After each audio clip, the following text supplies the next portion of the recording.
வந்து டிடிஎஸ்ஸின் கருப்பொருள். உள்ளவரின் உள்ளத்திற்கு உகந்தவனாயிரு. அப்போஸ்தலர் 13:22. இந்த வசனத்தோட ரிலேட்டடா இப்போ இந்த ஸ்கிட்ட பார்க்கலாம்.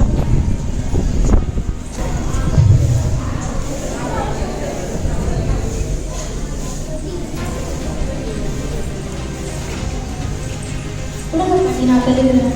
இல்லை இருக்குமா, பரவாயில்ல. சொல்லுங்க, நானே பெறுகிறேன்.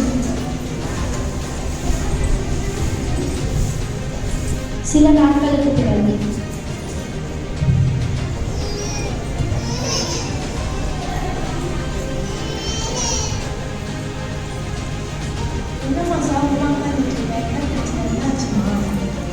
அது ஒன்றும் இல்லை. எங்கள் அப்பா பேங்க்ல லோன் வாங்கினாங்க, அதனால எங்கள் வீட்டை எடுத்து போகிறாங்க.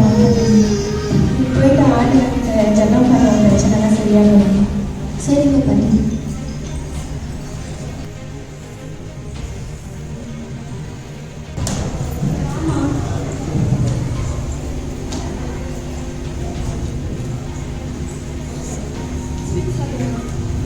எதுக்குமா ஸ்வீட்லாம் எடுத்து வந்துருக்கீங்க? அம்மா, நம்ம வீட்டை திரும்பி எடுத்தாச்சுமா. நமக்கு காசு கொடுத்து வாங்கிட்டோம். நம்ம வீட்டை வாங்கிட்டு யார் நான் ஹெல்ப் பண்ணாது? அந்த பாட்டி இருக்காங்கல்ல, அவங்க தான் ஹெல்ப் பண்ணாங்க. அவங்களுக்கும் வச்சுருந்த காசை எடுத்து கொடுத்தாங்க.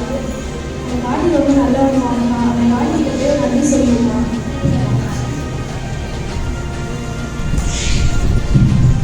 நீங்கள் தான் எங்கள் வீட்டில் அவங்க ஹெல்ப் பண்ணீங்க. எங்கள் அம்மா சொன்னாங்க. என்னோட உள்ளத்துக்கு ஒரு உபயோகவெல்லாம் இருக்கு. நல்லா கடவுளை ஹெல்ப் பண்ணிட்டாங்க. தேங்க்ஸ் பண்ணி.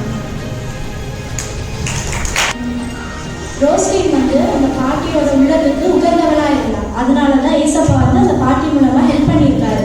அதுபோல தான் தாவீது கூட கடவுளோட உள்ளத்துக்கு உகந்தவனா இருந்தான். நாமளும் அப்படிதான் கடவுளோட உள்ளத்துக்கு உகந்தவளா இருக்கும் பொழுது கர்த்தர் நம் வாழ்க்கையில் பெரிய பெரிய அற்புதங்களை செய்யலாம்.